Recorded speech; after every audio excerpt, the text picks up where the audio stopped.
gentlemen, welcome to the Extraordinary Family Life Podcast. We're your hosts, Greg and Rachel Denning. And today, we've got a doozy. Very exciting. Rachel has a story to share. And then I have some ranting to do. And Rachel's kind of feisty today. So we might have some ranting and some raving. So be forewarned, people.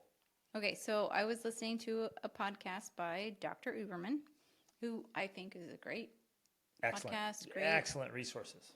Doctor, researcher, scientist. And in it, I have also recently started meditating more consistently. I read a book about it, also a great book by, I think, Emily Fletcher about stress less, something like that. Doesn't matter. Blah, blah, blah. Doesn't even matter. It was about meditation. But Dr. Uberman also recommended this app for meditation. So I downloaded it to see what it was all about. And I listened to it's a paid app, so I downloaded it for free, but of course I couldn't really access anything because it was paid, which of course is usually annoying. But they had a free little clip of like, why is this app better?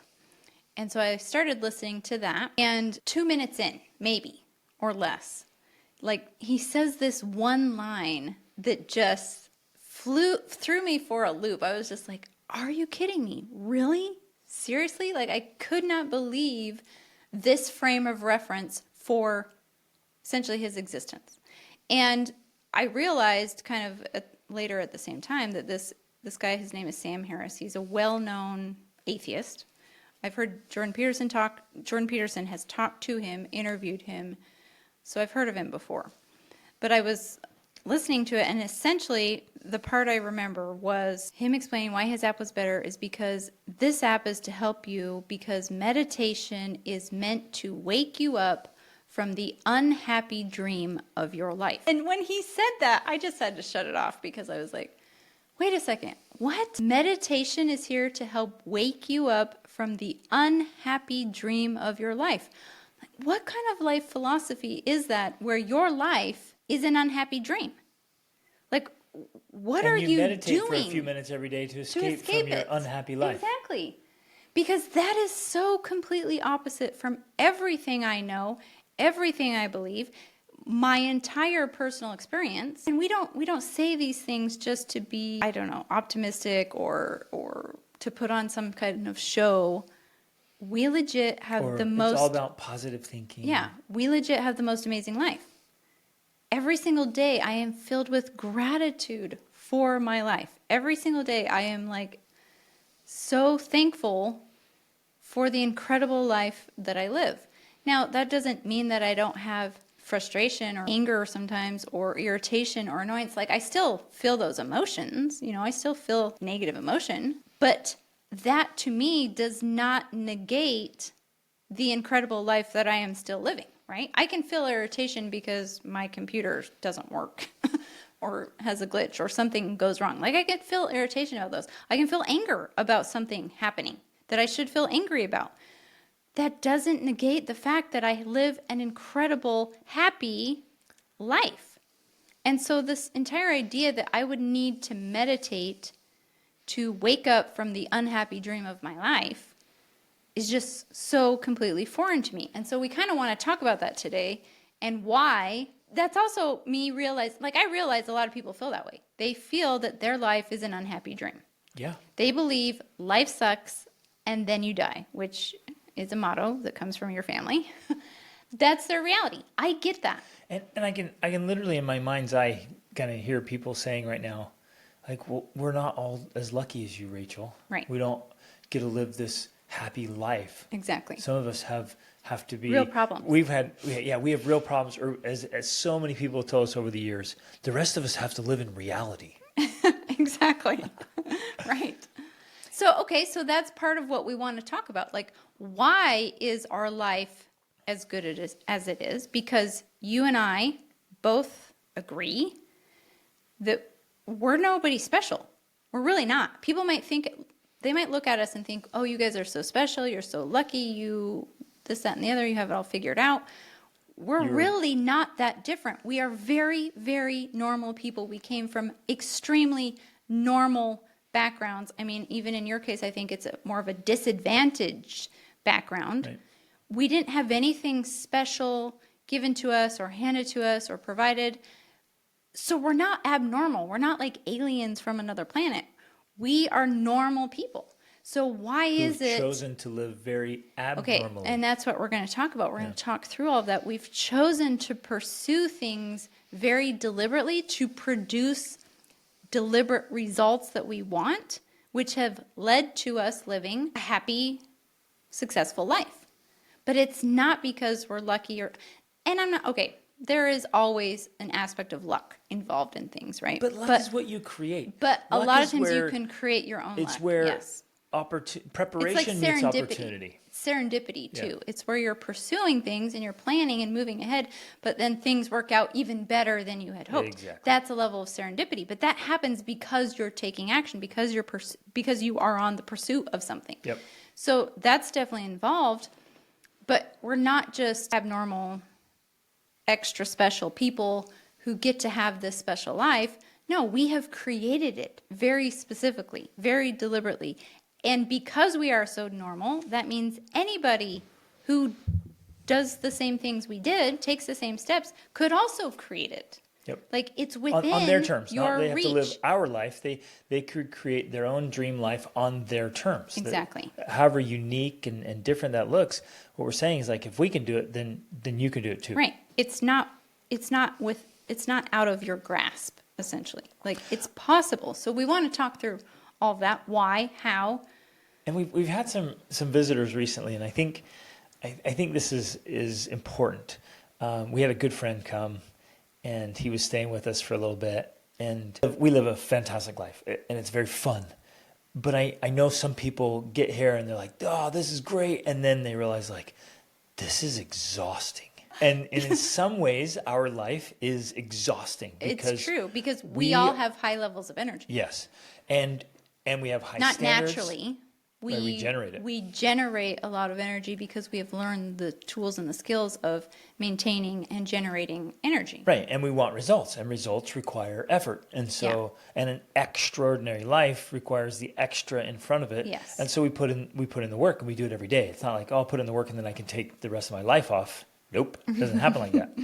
And especially because our dreams keep getting bigger and bigger. Right. Well, and even to maintain a certain level of a high quality life, you got to work for it. Or a standard of living or, right, exactly. Or quality of life. Yeah. It has a price tag. Exactly. And so I guess one little kind of metaphor for it is this exercise, right? And so he came, and then we got up in the morning, went and ran along the coast, and just absolutely gorgeous run, and then came back and hit the weights hard.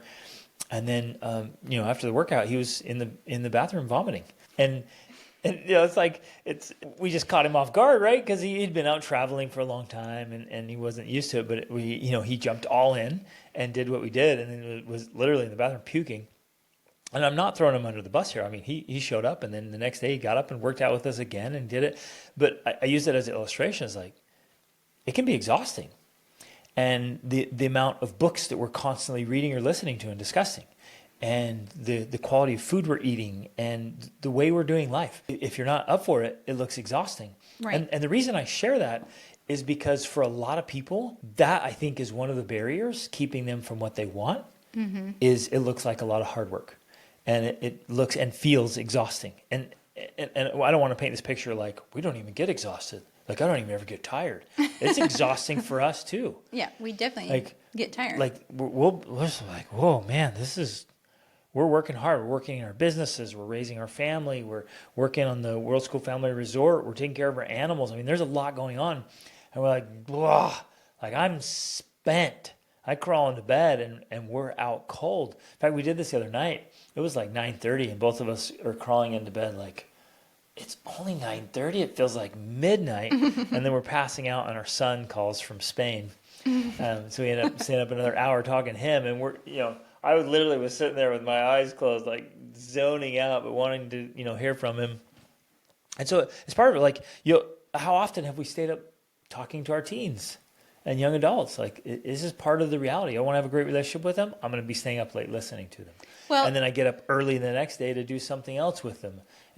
So one of the barriers is... Okay, because before we started here, you were discussing the topic, and it was essentially, why is it people don't have the life that they want? Yep. Why is it that so many people feel like they're living an unhappy dream, right? What makes that a reality for them? Yes, and so for those of you listening, I'm like, please take this personally. Like, make it personal, make it real for you. Stop and say, am I truly living the life I want? So I know sometimes we change our story. Like, we have a real dream life, but then we're like, yeah, I don't know, maybe it's not realistic, or gosh, that would take a lot of work. So you know what?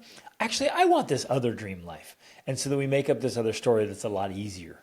It's a lot smaller. And so then we're like, no, yeah, I'm living my life, but deep down, like, you've settled, you acquiesced. Mm-hmm. So I want you to go in your own, in your mind palace, in your heart and soul, and look at the real dream. And I know some of you have set that aside, have buried it deep, because it's painful to think about. It's disappointing, because when you stop and think about it, you're like, yeah, my life isn't where I want it to be. Yeah. This doesn't look like what I wanted it to look like. And that hurts, but where there's pain, there's power. So as you're thinking about this, like, okay, am I living my dream life? And if not, why? What's off here?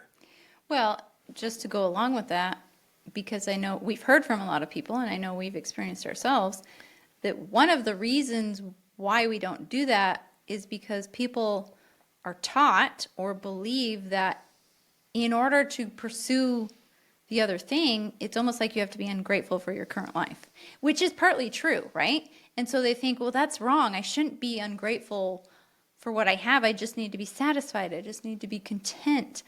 We're taught that those things are virtues, which they are. But in order for you to actually achieve, to do more, to pursue your dream, there does have to be this, what we now call divine discontent, where you have to be discontented with what you have. In fact, you also have, one of the things you say is you get what you tolerate. You have to stop tolerating what you have.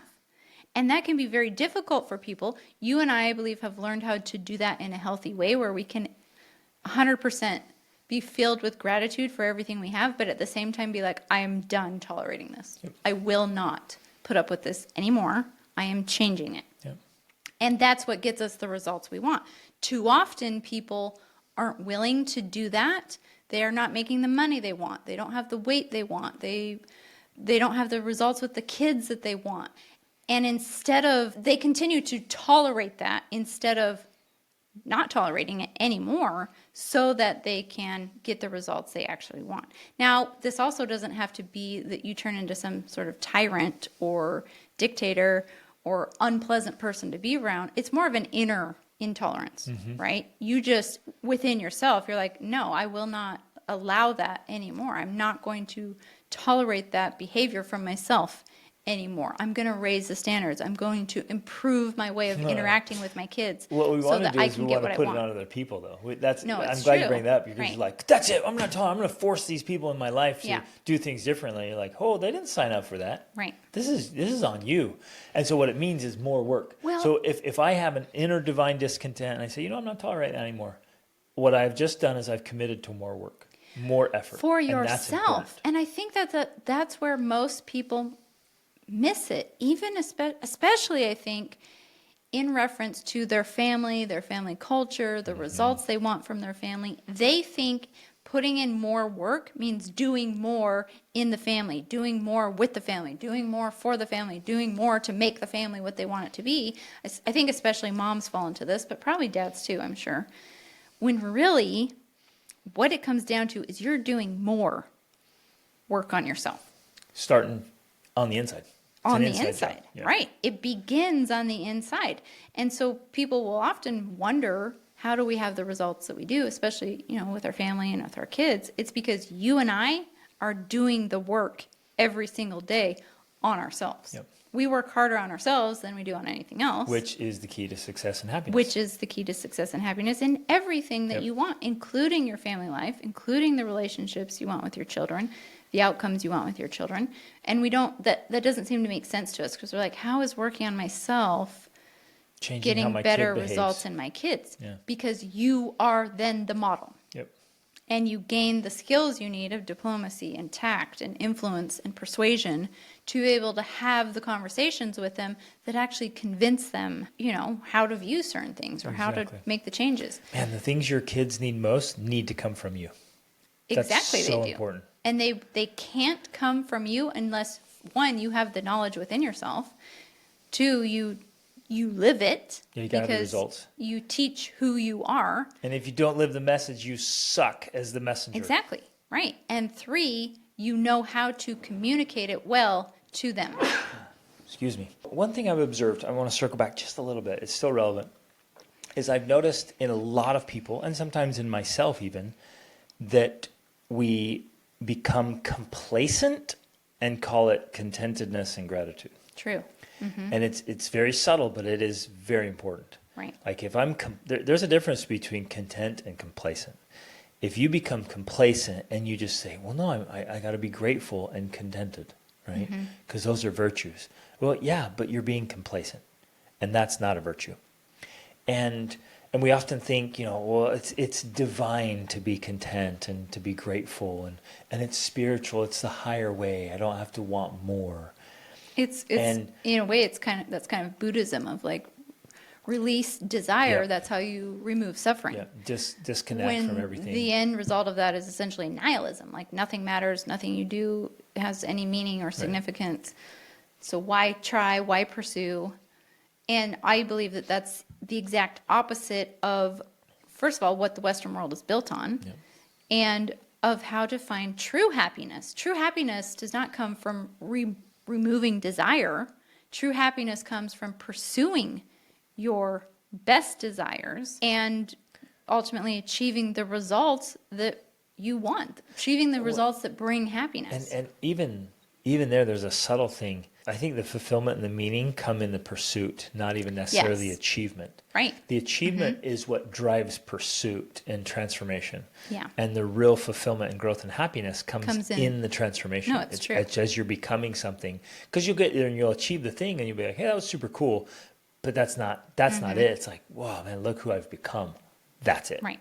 And then essentially continuing that process. Right. And so there's definitely a bad side to this or negative side to this because it's the cliche person who's never satisfied. They're always pursuing. They're always going for the next thing.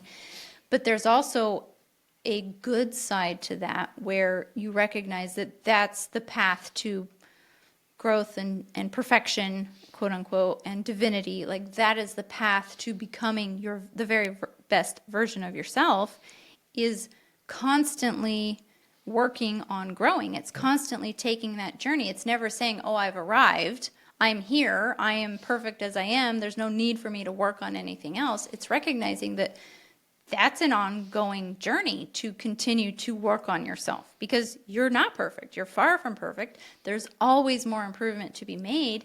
And while many people view that as an exhausting, crushing, overwhelming burden, I really believe that it's actually a liberating, joy-filling that we get to have for, as long as I can foresee into the future, which is a long time. I think that's part of the secret sauce right there. Yeah. That we've figured out how in our minds to settle that place of like, well, I'm on a path of endless development. Right. For lifelong growth. And I've had a lot of conversations over the years with people, and when you talk about that, they're just like, that sounds so exhausting and so overwhelming, and they can't wrap their heads around it, and it's so big, and it seems like such a big thing. They're just tired today. They're like, I'm just trying to survive today. I'm just trying to get through today. I'm trying to get through the week, and here you guys are talking about working on yourselves for the next 100 years. Like, yeah, doesn't that sound exciting? Like, no. And I understand that. Because when you're in that space, you're like, I want to rest. I'm just tired. I want to rest, or I want a vacation. And you've heard, people talk about what the idea essentially is like create a life that you don't need a vacation from. Exactly. Like we create these lives. It's the unhappy dream, and we're like, oh, I just need a vacation to escape from my terrible existence. Right. And I want to stop and like, wait a minute. Why do you have a terrible existence? Exactly. Now, to be totally transparent with you guys, like there were huge sections of our lives where it was a horrible existence. Yeah. I would literally get sick to my stomach on Sunday night thinking about going back to work on Monday because I hated the job I had so badly. I mean, it was so miserable. Right. So we know what it's like. We're not. We've been there, and it was work that I despised. I wasn't paid enough. I hated the people I worked. It was horrible. Whenever I wasn't there, man, we had a great time. We were loving it. We were into the kids, into our adventures, all these fun things. We were doing so Even many though we great were things. dead broke and on welfare. Yeah, like there were times where we were like living the dream and we were dead broke. And I was doing, at the time I felt like I was doing all that I could provide for the family. Really what I was just operating within the bounds of my own ignorance and my limited skills. Yeah. I didn't know differently. And you which didn't is know one of the what you barriers. didn't know either. Exactly. So my ignorance was making me blind. And your limitations. And I was working so hard inside of ignorance. Man, that's an important point. Because you can just grind and grind and grind and just think, I'm doing everything I can. Right. Well, I love the analogy that I overheard you give to a coaching client the other day. Because, when we talk about these kind of things, it sounds like we're saying, do more, do more, do more, do more, like nonstop, just do more. What you told him essentially was telling you, I'm trying to teach you how to do these things, but to do them now with a power tool. So before you're using the hammer and the nail and you're doing one at a time and it's taking forever and you have to... You're like, more, bro, more. You need more nails. You need more construction. And we're like, no, here's a power tool. Use this, what's it called? Nail gun. Yeah. Use a nail gun. And now you can put in 100 nails in the time it used to take you to do 10. So you've literally 10x'd your results with the same amount of effort, essentially. I watched some framers one day. And these guys were good. They had a system down that was unreal. They put the walls up. The walls were like prefabbed. They threw them up, and there was maybe 5 or 6 guys. They all had guns. And it was just amazing to watch them. I mean, they went through, and within a very short time, that all the framing up of the walls on the second story of this house, I was like, that was awesome, man. And the efficiency... Right. And the amount they got done in a short time with very little effort was actually very inspiring. Yeah.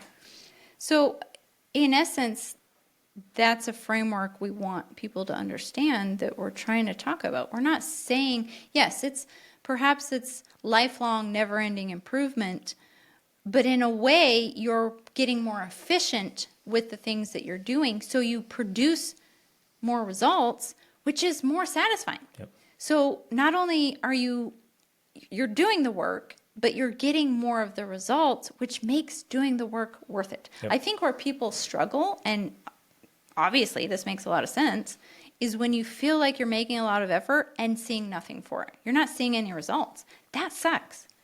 And that's not what we're talking about. We're talking about doing the things that actually make a difference, that actually get the results so that you feel better. This is another key piece too. Too many people just don't feel well enough. Right. They feel like they have no energy. They feel lethargic. They feel brain fog. They feel exhausted. When you're in that sort of state, and we were talking about like, yeah, we feel exhausted, but we're putting out huge amounts of energy here. And so, yeah, we're still going to feel tired, but it's totally different. And I've noticed this sometimes when we interact with families around the world.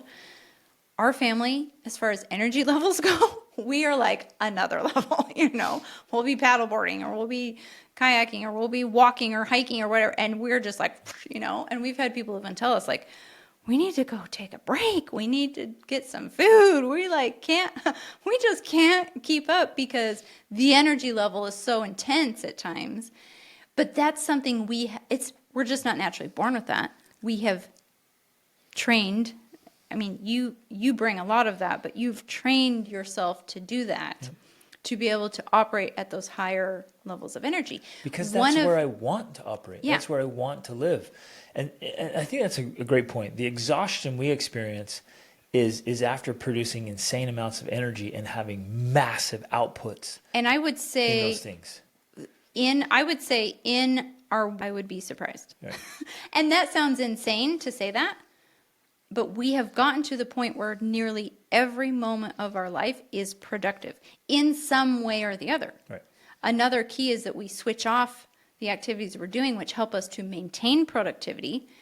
So, we might take a break and it looks like we're scrolling on our phone or we're doing whatever, but we're learning a language or we're studying marketing or we're using those rest moments to be productive in other ways so that we don't have wasted time, like not even a wasted minute. The way I describe this for coaching clients is that we're either fully engaged or strategically disengaged. Yes, but I think even the distinction there is that the disengagement Is a different else. form of productivity, Exactly. because that's a technique that you can learn to use, where say if you're doing a lot of computer work, if you then now go outside and pull weeds, that's a strategic disengagement from focused computer work, but you're still being productive in that you're pursuing another goal, which we have is to, make the World School Family Resort nice and beautiful. Well, and for me specifically, that's an interesting one. It settles the mind. Yeah. I love pursuing activities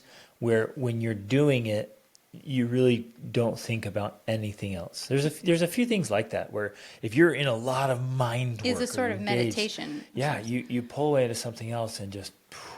I took a course years ago and they call it focused thinking versus diffused thinking. And the diffused thinking is where again, it's just nothing specific. It's just whatever thoughts are there and coming in. And it's a very relaxed way of thinking. And it's critical that you alternate between those two types of thinking, where too many people might spend all of their time in diffused thinking, like not thinking about anything specific, and others who get burnt out especially spend way too much time in focused thinking, and that's just not good. That also reduces productivity because your brain just can't sustain that long-term focus throughout the whole day. So using techniques like that, we're able to make progress in multiple goals throughout the day by switching between focused and diffused thinking, and whether it's computer activities and business activities to outdoor projects and outdoor pursuits. Well, and connecting with each other. So we're working on our marriage every day, and we're connecting with our kids every day, and the whole family's working on our education every day. So sometimes people will ask us, they'll ask me, should I have lots of goals or one goal? And generally my advice is that just have a couple of goals that you can focus on, because people aren't used to working on multiple goals at a time. But I'm glad you brought that up, because in our family, we work on multiple goals at a time. We have a variety of targets, and we're pursuing them simultaneously. But the difference, I think, is that we have those, but they're all in different areas. So we've got marriage goals that we're working on. So when we spend time together, it's not just like, well, babe, let's sit down and watch TV together or something. Not that we may not do that, but it's that we're intentional about our time together to focus on moving our marriage forward. Same with our time with our kids. Same with our time with homeschooling. So all of the different areas of life have different goals and aims that we're pursuing. And so when we go, and in my coaching, I teach about time chunking. When I go to that time, where I'm now focusing, so I'll focus on personal time, and I'll focus on family time, and then I'll focus on business time. When I go to that chunk of time, it's not just aimless. It's like, okay, this is the next step during this chunk of time to produce this outcome in this goal that I'm pursuing in this area of life. So it's very specific. It's very strategic. It's not just, I get up today and just go from thing to thing to thing to putting thing. Out fires, putting out survival fires, mode. responding to what's happening. That is also exhausting, but without producing the results that you want. Yes, exactly. And so then that's where people fail, because they're like, well, yeah, I want different results. I want this. I want that. I want, whatever thing. But I'm so busy. But I'm already so busy. I'm already so exhausted. I'm like, yeah, if you learn to be more strategic with your energy, then you could get the results you want. You would feel better about yourself. You would feel better about what you're doing. And you could continue that process again and again to continue getting more and more results. Yeah, I love this because, as I just kind of stop and break it into this particular framework we're talking about, you and I are easily working on 6 to 10 goals per day. And it's fun. It's enjoyable. It makes for an excellent life. We take it with us when we go traveling. It moves around with us, and it's fulfilling, it's meaningful, it's modeling for our kids. So our kids are doing the same thing. Yeah, our kids are also, especially our older, I would even say now our 14-year-old. Like, Yeah, he's on it. they are all very productive. Yep. And they're chasing things. And they might not even articulate it like that. They might No. not even know, because they've just seen this modeled for so long. They're like, well, this is just how we do life. What do you do? Like, they'd be surprised to see what other people are doing, because that's how we move. And I know some of you are like, oh man, that Just sounds sounds exhausting. overwhelming. And how do you keep track of it all? And I'm just trying to make it through the day. And I guess that's one of our points, is like, stop waking up to try to make it through the day. Is that your target is to make it through the day? Your target is to survive? No way. Get up and have some targets and deliberately move progressively through the day, because you're going to love it. And you're going to love the journey of it. You're going to love the process. So we get up, we work out crazy hard. We're in great shape. We're very healthy. And we work out super hard. And people are like, well, man, why do you need, you're healthy and fit. Like, why are you working out so hard? And in fact, that another guest was here, and it's like, I told him that I was still doing intermittent fasting, and they're like, bro, you're shredded. Why are you doing intermittent fasting? Like, that's why. That's why you can see my Goes hand in serratus hand. anterior, bro. It's because I'm working on it. And the idea was like, you don't need to do that anymore, man. You don't need to fast. Like, you look great. But that's the point. And it's overall health. We're pursuing those things. And so, do I always feel like working out hard? Nope. I often get in the gym, I'm like, man, I don't feel like working out. And then I get working out, and I'm still wrestling often in my mind through the workouts. Like, I need to push harder. I'm like, I don't feel like pushing harder. I'm tired and sore, and like, I don't want to do this. But then I always think, and maybe this is one of the key takeaways today for those of you listening. I read this quote. I was probably 17 when I found it. And it just said, the chief cause of failure and unhappiness in life is giving up what you want most for what you want in the moment, which is one of the most profound and most important ideas that I've ever come across. And I just embraced it. I adopted it. The chief cause of failure and unhappiness in life is giving up what you want most for what you want in the moment. And I think that's where most of us are failing. Well, I've heard you say it a different way. I'm probably going to get this quote wrong, actually, because you say something about most people are interested in pleasing methods, but you're interested in pleasing results. Yep. Like, you want the results, where most people are focusing on like, oh, I don't feel like this, or this doesn't feel good, or it's so much effort. And so they don't do it. But then, of course, because the method is uncomfortable. Yeah, the method's uncomfortable. And so then, of course, well, they don't have the results, Right. because they're not willing to go through the discomfort of doing the thing that gets the results. And yeah, I mean, that is a major difference. We're willing to push through discomfort to do the work that brings the results. Now, going back to something you mentioned before about where, like, yeah, it just seems so exhausting. It seems so, how do you keep track of it all? How do you stay on top of it? How do you stay motivated, energized? And to be honest, like, we have not been at this level our entire lives, or married lives, like we mentioned before. You know, we've been there. We've struggled. We've been broke. We've been unproductive. We've been lost and confused and not getting the results we want. We've been there. And there definitely is this process of training yourself to remember that you have goals, right? And to remember to work on them, and to remember to be more productive, and to not get distracted on YouTube or Facebook for hours. You know, there's all of these things that, like, it takes time to implement all of the pieces of the puzzle, to say, you know, so to say, so that you can get to this level of productivity. But I got to pause it. That's why coaching not just any coaching, because there's a lot of coaches out there that don't know. Which we talked about diddly recently with some squat people, about where they're anything. like, there are so many fraudulent coaches They out are there. so incompetent. They don't have the results. They think coaching's a career. It's like, oh, I'll do that. That sounds cool. Yeah. It's like, no, real coaching, real life coaching, from people who have the results you want, that's where it's powerful, because you can collapse time. Right. So the reason it took us so long to create the changes is because we didn't have coaches. We didn't have mentors. We were Right. trying to figure this out. Read a few We're books. figuring it out on our How own. in the world do you make this happen? And we figured it out. So now in our coaching, the coaching that you do and the coaching that I do, that's what we do. We Well, just even collapse like your 90-day fitness challenge, it's starting. Right. I'm taking 27 years or more of fitness and health study and my own experimentation. And this is what's cool.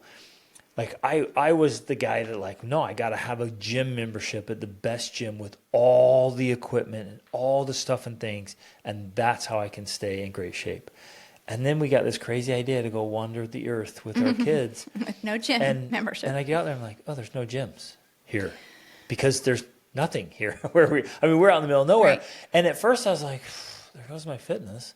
And I thought I had to sacrifice my health and fitness for our family dream. So I mentally remember like, well, I guess I'll set that aside. And there go my muscles. I'm going to live in atrophy now because I'm spending time with my family. And then I started, one day I was like, man, forget that crap. That's stupid.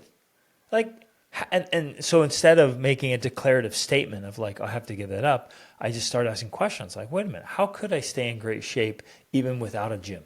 Like I'm traveling anywhere in the world. I have no idea what kind of equipment I'm going to have, if any. How can I stay in great shape? And I figured it out.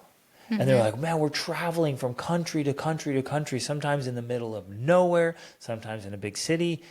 How can I make sure we eat healthy food? Right. Or we're just going to have to eat whatever's available. And that was our thing at first. And I'm like, no, I'm not playing that game either. And so over all these years, we figured out and absolutely dialed in family health and fitness.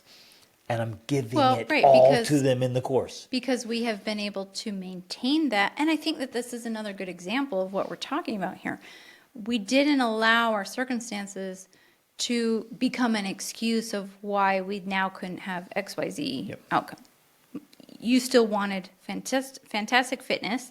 I am not that fit, but I have great health and I've maintained thinness, right? My form. And we did it through being it didn't just happen by accident. That's what I'm saying. Being very, very strategic. We were very, very strategic about what we ate, specifically that. And I think that's another thing I want to emphasize because also in this challenge, it's not, the fitness piece is there for everybody who wants it, but it's overall about maintaining long-term health and your individual idealized body weight. Yep. Because there doesn't have to be an excuse. There doesn't have to be any reason why we can't be in our ideal body weight because that is possible with simple things that we've even been able to do in 57 countries on 5 continents, for 27 years or whatever it's been. So our entire married life, I've been able to see my abdominal muscles.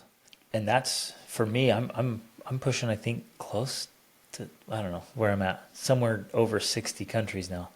And this isn't like little quick visits, you guys. This is extensive travel all over the world. And to have that variety of food and that variety of access to fitness stuff, like we figured it out. Right. And so I'm sharing that, all of it, the food stuff and the fitness stuff.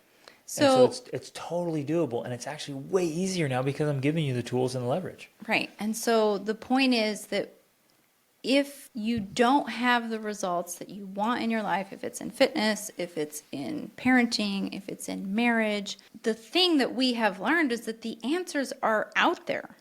There are ways to get the results that you want, but you have to be intentional. You have to be motivated enough. And sometimes that's just like there's two major ways to get motivation. And I think Tony Robbins teaches this powerfully, but I've seen it in all, psychology, basic psychology teaches this, where if you focus on the thing you really want, so envisioning that outcome of what it is you want, whether that's with your kids or your marriage or your health and fitness or whatever, your finances. And then the other side is also allowing yourself to feel the pain, like really, really, really feel the pain of what happens if you don't do the thing. Yep. If you continue on the path that you are on, what's going to happen? What is going to be that outcome? And you and I think, have gotten really good at that. where we can see, and in fact, I think it's key to our parenting strategies as well. I think it's key to why we've been so successful as parents is because we are able to clearly see the long-term outcomes of certain actions and behaviors, and we intervene quickly. Not in a helicopter parenting sort of way. That's not what we're talking about. Because we're also really great at allowing our children to experience natural consequences, right? And to make mistakes, which is key to their development and for them to develop their own responsibility.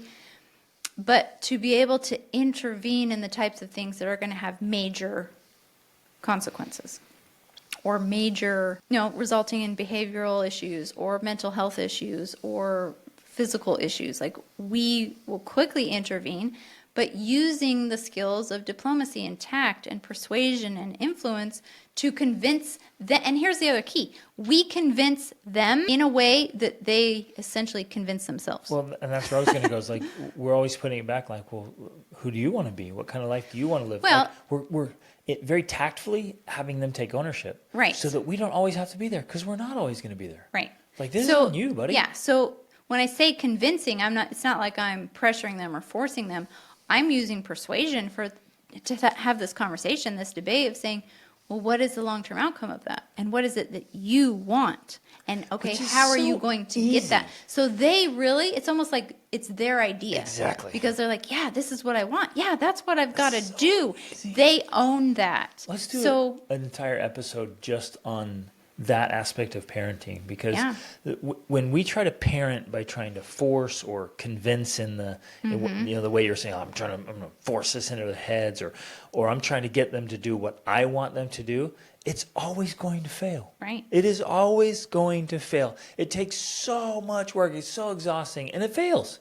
You're like, I did everything I could and it didn't turn out. I'm like, well, yeah.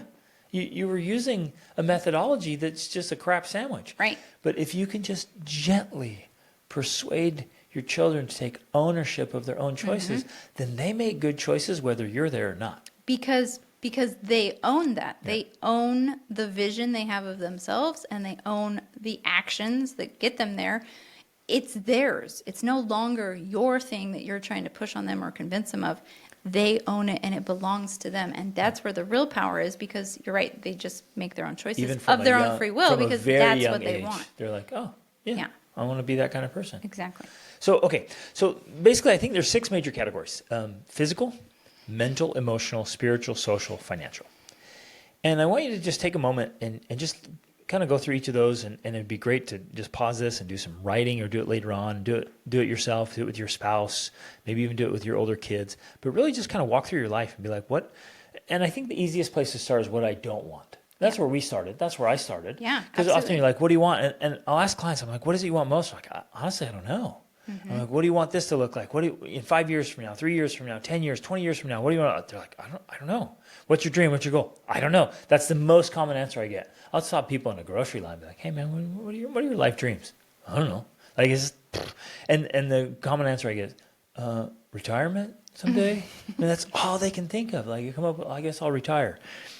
So get Which clear about... Which for some people is a dream. Like, they're not even sure if that's going to be possible. Because they hate their life.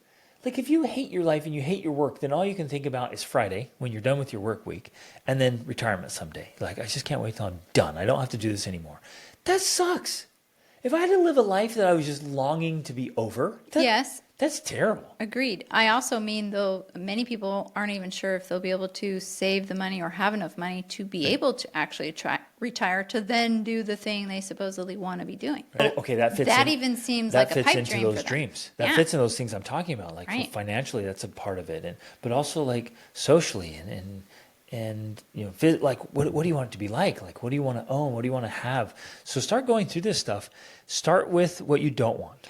Well, okay, because you mentioned that. And first of all, this is a process we've done again and again. And it's not like something you do once and that's it. Like, it's an ongoing thing where you're constantly, and I love to do it at least once a year, sometimes even more. Like, what do I want? But very often we know we can get to what we want by starting with what we don't want. Because many that's an easy question to answer, which then interestingly ties into what we were talking about before, where people feel like, oh, I need to be contented and grateful, but they still know what it is they don't like about their life. That's where it always even if they might not bring it up because it feels like they're complaining or whatever, you need to bring it up. You need to talk about what it is you don't like about your life. What don't you like about your marriage? What don't you like about your kids? What don't you like about the relationships you have? What don't you like about your finances? Get specific about those things and actually write them down and think about them, because then that's where you can now move into the space of, how could I put an end to this? Or how could I get a different result? Or how could I change this? And it's so powerful. That process, in my experience of all the people I work with, that process comes quickly. Because you say, okay, what don't you want physically? I did this with a guy recently, and I said, what is it you want physically? He's like, I don't know. I'm like, okay, what don't you want? And it was immediate. I do not want to be fat and weak. Like, boom. Yeah. I'm like, okay, write that down. That's great. I do not want to be fat and weak. What else? And they're like, I don't want to be like old and inflexible and invalid, right? Just can't do anything. Great, fantastic. And so we started on that process. And then once you get clear about what you don't want, it's much easier to get clear about what you do. Well, it helps you then identify what it is you do want, because then you can switch that and you can say, okay, I want to be strong and lean. Yep. And now you have an actual target, right? Because if we really want to get into the specifics of all of this, that if you constantly focus on what it is you don't want, you actually, in a way, attract more of what you don't want, right? And so it can be tricky. It's a great starting point, but you can't stay there. You have to switch to what it is you actually do want, because then because people that are constantly focusing on, I don't want this, I don't want this, I don't want this, they actually continue to have that, which is a weird metaphysical thing about how our brain works. It's metaphysics, it's biology, it's manifestation, the law of attraction, it's all of those things. And so they continue to have more of what they don't want. So when you switch it by writing down what it is you don't want, but then switching it to what it is you do want, and then you continue to focus on that, that's how you actually bring that into your life, by focusing on the thing you do want. I want to be thin and strong. Here's a little mental hack I realized I've used. I'll use what I don't want as a motivator for what I do want when I'm uninterested in the method. It's back to the Tony Robbins psychology thing of, like, you've got to know. He got that from Charles Dickens, and Dickens got it from before him. So it's been around for a long thing. That's why it's like basic psychology in a way. But it's essentially those two pieces still. Knowing what you do want and being specific, which you can get from knowing what you don't want. And it's not like you want to forget about that. What it can you be very want, motivating. Because it needs to be painful on the and motivating. Some people are more motivated by the pursuit of pleasure, and others are motivated by the avoidance of pain. Yeah. And for me particularly, I guess I like both, but remembering the pain, the painful outcome, all I have to think about is like, hey man, if I don't keep striving to be my best self, I'm going to live a mediocre life. And to me, that is appalling and terrifying. Unacceptable. Yeah, it is. People are like, what's your worst fear? I'm like, living a mediocre existence. That's pathetic. And it's unacceptable. I won't do it. And so knowing that, like, I will not live a mediocre existence. There it is. That's what I don't want. Well, what do you want? I want to live an extraordinary life. What does that look like? So I start detailing it out, and then I start piecing together the formula. Mm-hmm. And we get into this. This is what we do in our coaching. It's why we have our programs. It's why I have a tribe. Why you have your challenge for moms, especially for the extraordinary family life. But today's episode is really asking the hard question of, like, well, if you want that, why don't you have it? Why don't you? And please do this. Please ask the hard question. Look yourself in the mirror, literally or figuratively, and say, why don't I have what I actually want? Why isn't my marriage where I want it to be? Why isn't my body in the condition that I want it to be? Why aren't my kids and my relationship with them, why isn't that where it needs to be or I want it to be? Why is my life an unhappy dream? Yes. Why do I feel like I have to escape from either into my phone or into Netflix or on a vacation or in meditation? Like, if you have to meditate to escape from your unhappy dream, like, don't get more into meditation. Get into fixing your unhappy dream. Right. Gosh, stop tolerating that. Why? Ask that. Well, like, why have you been tolerating that? Why have you been accepting that? And what's going to come up, ladies and gentlemen, are some very uncomfortable answers. There's going to be a little pain here, which is good. You're going to have to face some realities. You're going to have to look into the abyss that Jung talked about a little bit here, and realize, I created this. I've tolerated this. I settled for this.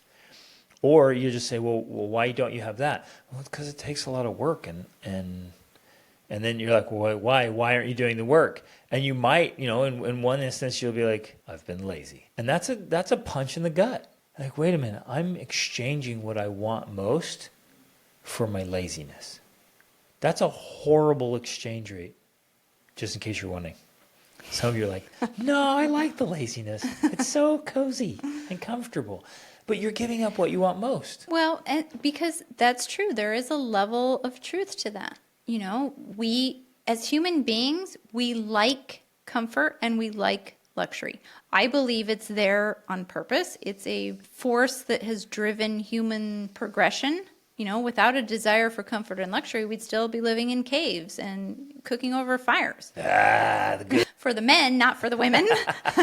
Right? So this drive for comfort and luxury, besides the fact that I actually think it's a survival thing. Like, if we didn't seek out comfort and luxury, we could easily die. And we could argue that's a divine thing as well. Yeah, that too. That we want things to be if you think about heaven as being this perfect place to live or to exist, heaven is not a hole in the rock, right? It's a form of, in a way, luxury and comfort, right?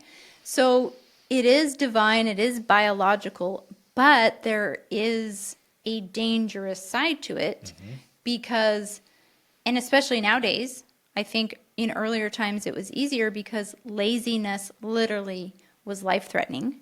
If you didn't go out and work, if you didn't go out and plant your crops, you were likely to starve in the wintertime. So you had to plan ahead. Gosh. You had to have these goals that you were working on to keep you alive. And now you can weigh 300 pounds and sit around doing video games and you don't die. Yeah, you're not going to die because you have Uber and whatever. You can make money by people watching you play video games on YouTube. So it's a crazy world we live in, where things are confused and messed up.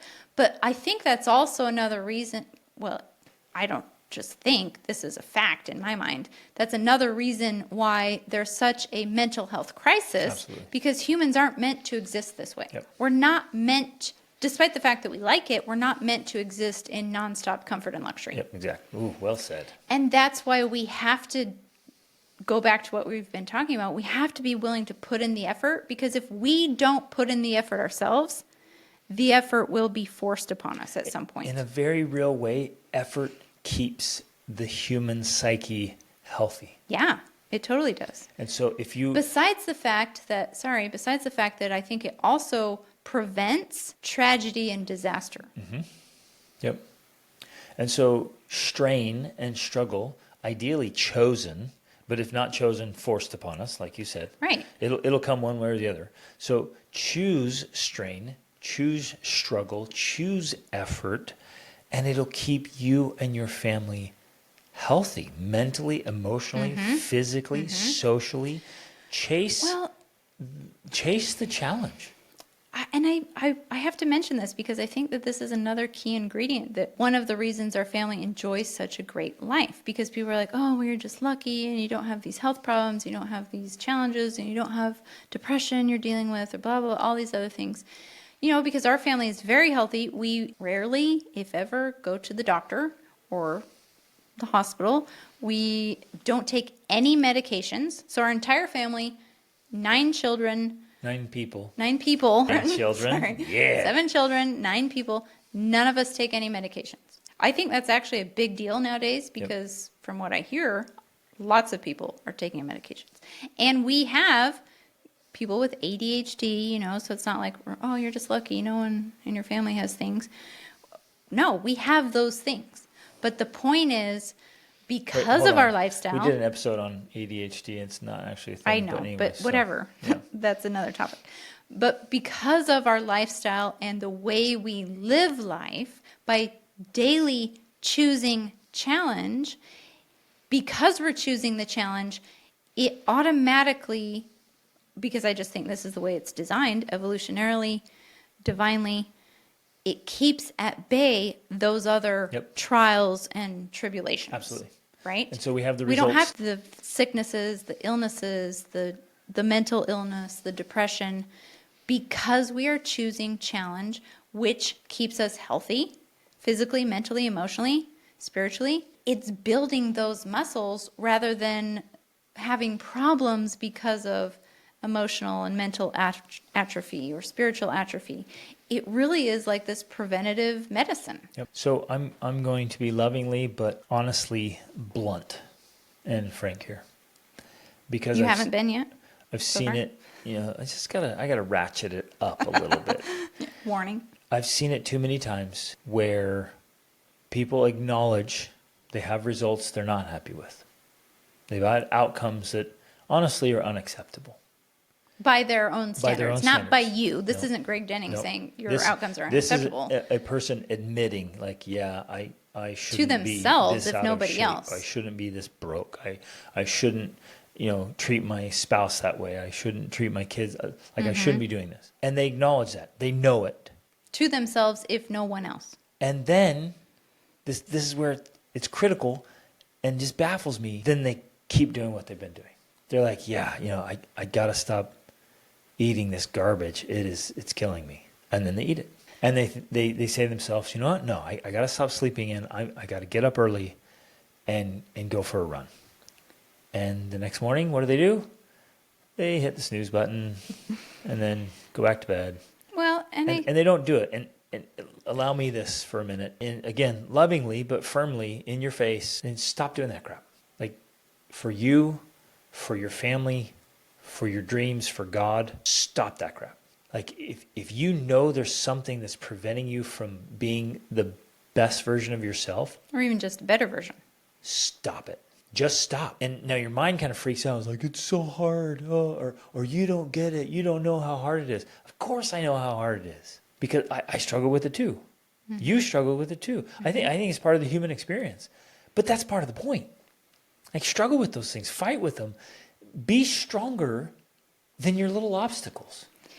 Well, and the challenge is, because I do understand, it does feel very hard, because it's kind of like you're going downstream with the current, and then you're saying, turn around, go upstream, start swimming. You're like, that's a lot of effort, But what we're trying to say here is, yes, while it does seem like a lot of effort, and it does take effort. I'm not trying to discount that. It does take effort. The point is, there are ways to make it easier. There are ways to find, like, maybe you don't swim upstream. You literally get out and walk on the path. You don't have to swim. You know what I'm saying? There's other ways around it. But you have to be willing to recognize that if you know, and I think that this is the key perhaps to successful living in general. If you know there's something about yourself that you need to change, and then you make efforts, even baby efforts, baby steps, where I know you're not a baby step guy, but I'm saying even if you make baby steps towards changing, you will feel better about yourself just in that 100%. That little small way. And as you continue to do that, step by step by step, heading in the right direction, you will continue to feel better about yourself. And that just grows and it spirals upwards. But it's when we know we should change something about ourselves, and then we don't, and we don't, and we don't, that's when we feel worse and worse and worse. Like garbage. And what's interesting, then people will be like, oh, you're shaming me. You're making me feel guilty. I feel horrible. I hate myself. And you're like, well, wait a minute. That's self-sabotage. I don't like myself when I'm doing unlikable things. Unlikable things according to your own definition. Right. Because to me, that is really where shame and guilt come from. It's not external. It's within ourselves.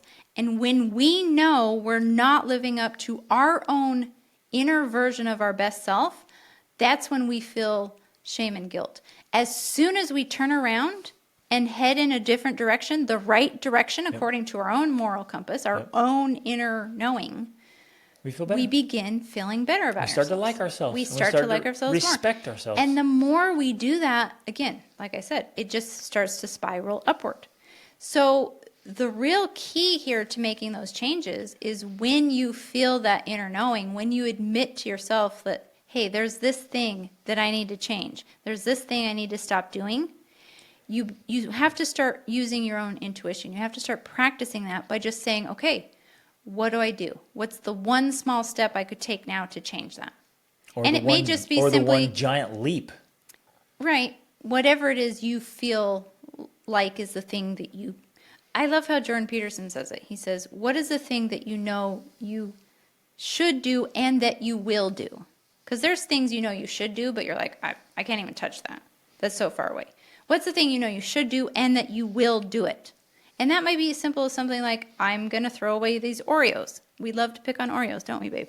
I'm going to just go over right now and apologize to my spouse. Or I'm going to go tell my kid I love them. It's just the one little thing that you know you should do and you can do right now. And it feels good. You like yourself and it starts creating better results. Exactly. And then you just do that. Again, moment and after again, moment, and day again. after day. That's really all it comes down to. I mean, if there's anything that we've done, that's it. It's just moment after moment saying, what is the one thing I can do, that I should do, that I will do right now to move me one step closer to this outcome that I want, or one step away from this outcome I don't want. And I know what like totally transformed our lives is when we just said, kind of, okay, all hold off. Like, what has to be done here?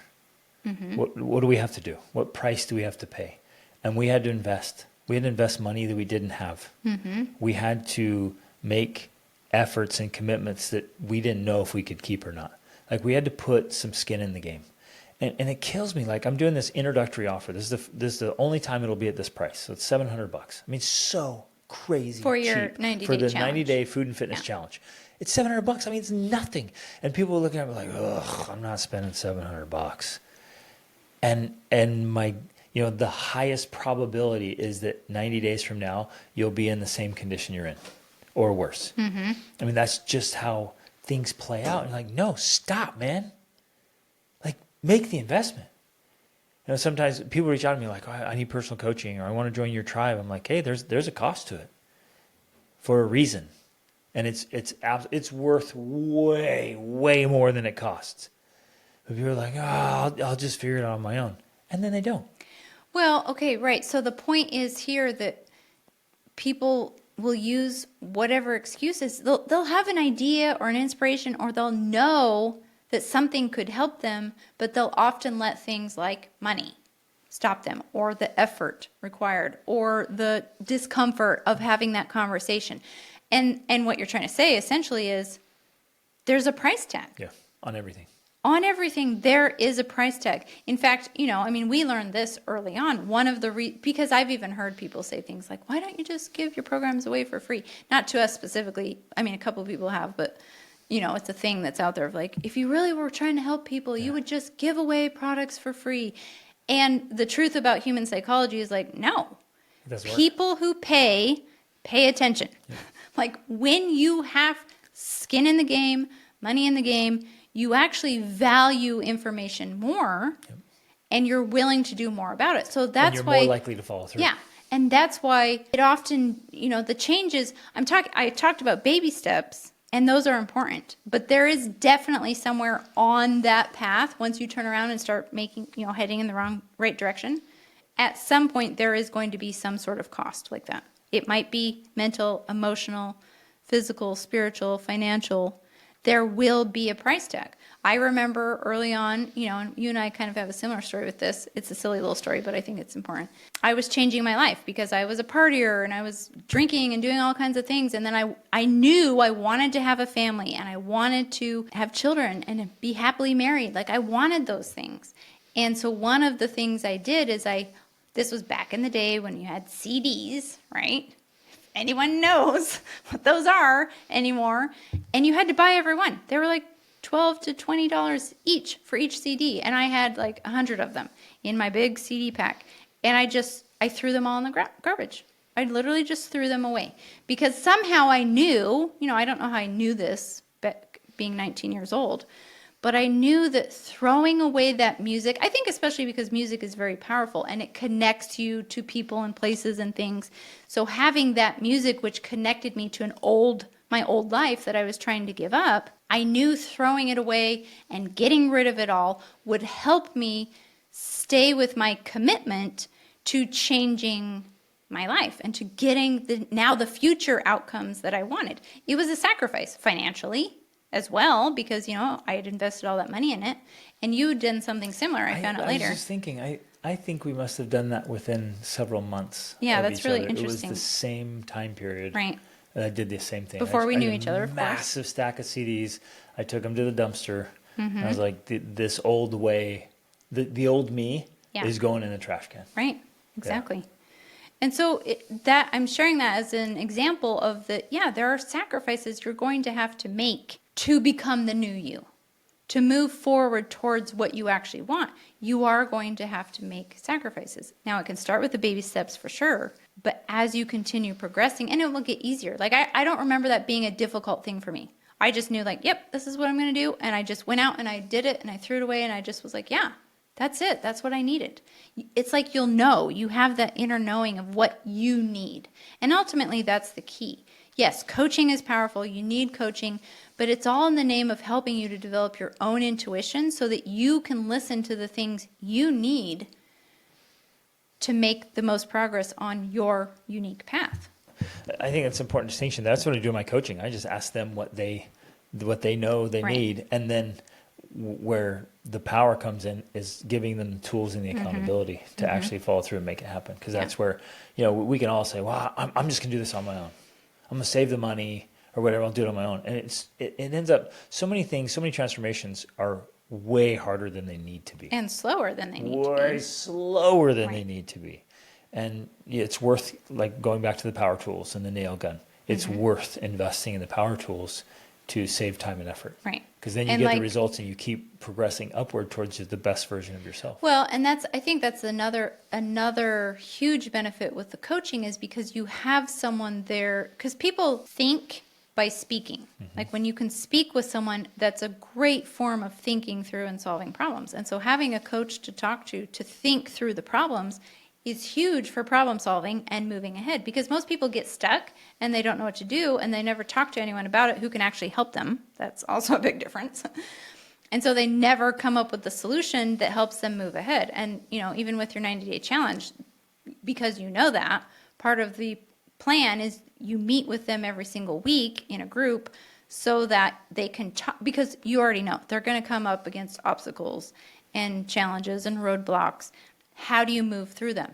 Well, you talk through it with someone who knows the path and can give you advice and help you find your solutions and know what the next step for you to take will be. Yep. This stuff's so powerful. I love it. So hopefully you guys, this is, as we've talked through and thought about lots of different aspects here, the goal is for each of us to live our own unique dream life. Yeah. To live a life that we absolutely love. That at the end of the day, you're laying down just filled with gratitude for your life. And then the next morning you wake up early to an opportunity clock. Like, yes. I don't even man. wake up to an Or without alarm one, clock. ideally. That's how amazing my life is. Yeah. I never have to wake up to an alarm clock. Yeah. I hate alarm clocks. You just get up and be like, I just wake up yes, naturally. I have another day of life. If you're not in that condition right now, our invitation and challenge even is you design and create your ideal life. Well, and like we talked about, this episode is about identifying why you're not there. What is holding you back? What are the things about your life that you still don't like?